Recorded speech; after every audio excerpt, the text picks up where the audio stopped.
dude, this is the only way to learn. We'll throw you in the deep end. If you get a lung full of water, we'll fish you out. Welcome back to another episode of the Family Wealth Edge with my dear friend and colleague, Kristin Heaney, who's on the road in mysterious places around America. And am I a co-host? I guess Vincent Valeri calling from home, as you can see from the background. So, Kristin, as the theme has been with this YouTube channel and some of our talk track, you had an interesting experience last week, an interesting conversation with some rising gen around real responsibility.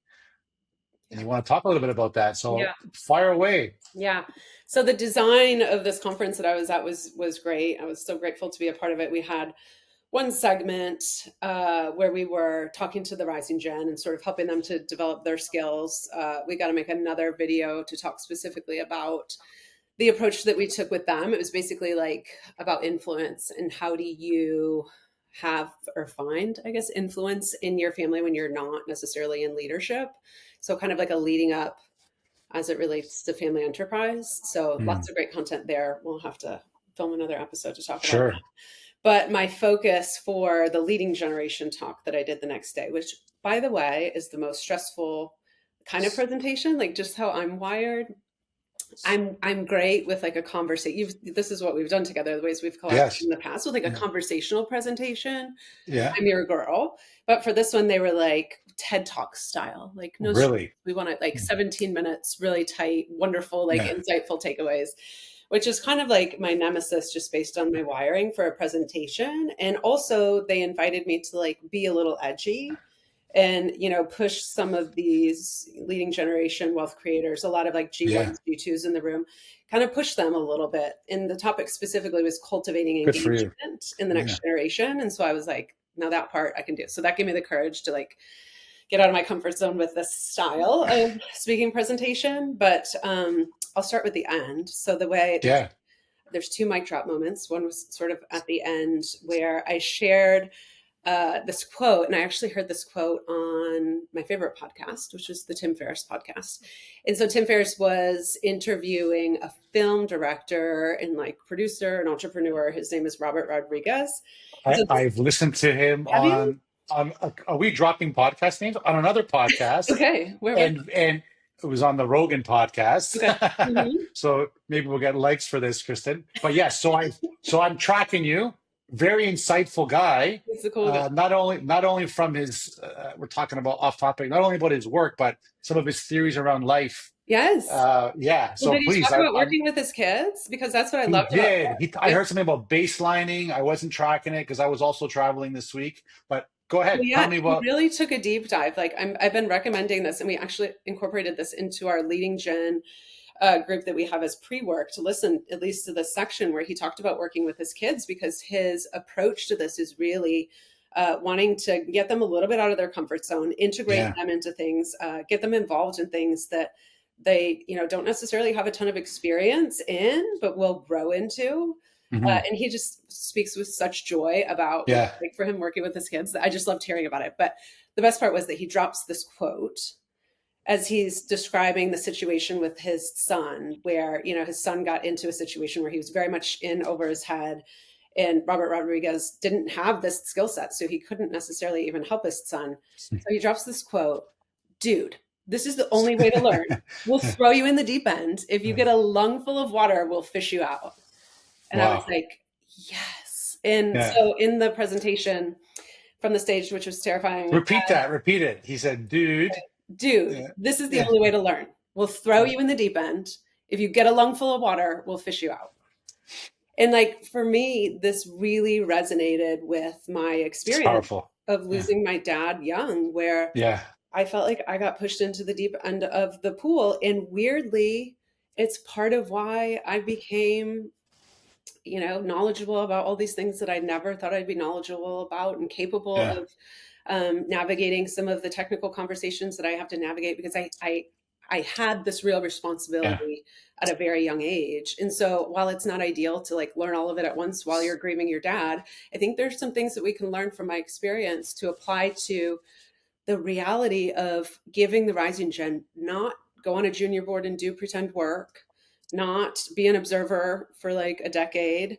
Yeah. Because there's something about the decade of your 20s and how your young adult mind works that you really have a longing for. And then shout out to the book 10 to 25 by David Yeager, which really highlights young people are engaged by status, belonging, respect, and really having a sense of autonomy. Like, I'm doing work that matters and you've given me a cause, and we're reluctant to do that. And then my other mic drop moment, Vincent, was when I said, after I've brought up this metaphor of the swimming pool, that our kids are what we know, and they maybe don't know, they're going to be Olympic swimmers. Like, their life dictates that they will one day be Olympic swimmers Mm, of, financial responsibility and stewardship. And we're afraid to let them out of the shallow end of the pool. How do mm. we expect this to work out? They need to have real responsibility, real experiences Early. early. We've seen it and maybe lived it. I know I did differently than you in my 20s, where and we talk about family, like we encourage families to make is a strong word, but encourage the kids to get out and get that first job on their own, to figure out. I know you've done a great job with your kids and forcing them to get out of the comfort zone and do something on their own merit. So I agree.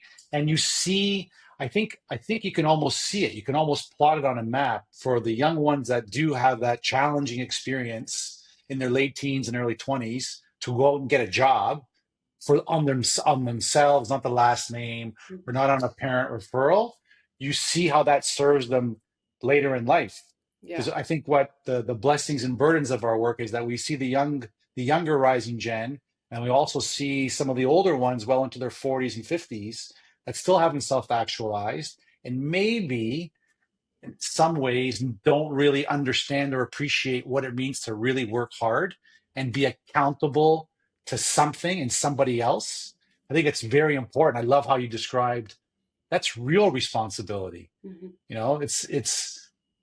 I'm trying to think of something funny to say about, like, if you don't turn the lights off, the bills will go up. That's a like, if you don't do something or don't perform adequately or up to a certain measure, there's going to be consequences for that. And I think that in itself is part of the responsibility you're talking about. That's a cute metaphor. And I think there's something to explore there, that like there is this dynamic where your kids are like not understanding that the electricity bill is, tied to the fact that I'm leaving the lights on, because it's not, Mm. it sort of feels like it's not my thing. I'm not really taking responsibility for this. Then the kid gets his own apartment and he's like, shoot, I'm going to shut that light off. And Yeah, it is that it's like true. autonomous leadership of a thing that brings that. As a 40, soon to be 46-year-old dad, the lights are always off in my house. It's true. It's funny that I love what you say, how when the young one moves out on their own, they turn the lights off. I remember my dad saying stuff like that to me. One day you'll understand and appreciate the value of a dollar. Mhm. And he used to always say stuff like, when you have to pull it from your pocket, you're going to feel it. And now you're at a point where when you have to manage your own life, back again, it's like you make different decisions on how you spend and deploy your capital, not just your money, your time, your energy, all that stuff. What else came out of this? Well, I'm curious, what was the response like from some of the people in the audience? Yeah, it was good. I wasn't sure how it was going to land, and I actually in my introduction said I'm going to toss out some wild ideas. You don't have to take any of them, but just, do me the solid of letting them kind of float around in your brain. And the feedback that I got from not only some of the parents in the room, but also some of the advisors in the room, was that people were talking about it and people seemed challenged by it, like in a good way. So I feel like that's the Mm, best that you can hope for. that you can see.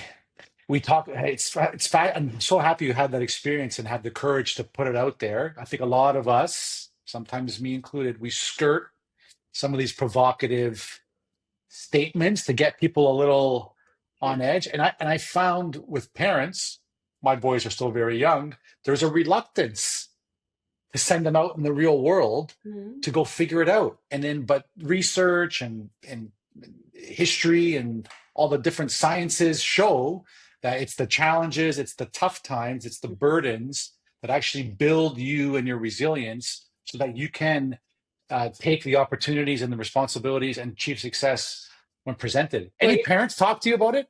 yeah, and what I mean, I can relate to them, right? So What you're Yeah, saying is really important because when I get on the other side of the table, not as the person on the stage, but as the person his who's mom. figuring, Yeah. yeah, figuring all of this out. And this was part of my introduction too, is I understand, like, in order for me to watch my kids get out of their comfort zone, by definition, I'm also out of my comfort zone. And so you really worry about them. And if you do trust, and because of my life experience, I do, even though it's not always my first instinct, if you Yeah. do trust that that's where the growth, the development, the opportunity for them to thrive lies, then it's hard but worth doing. I think we leave it on that. It's hard, but worth doing.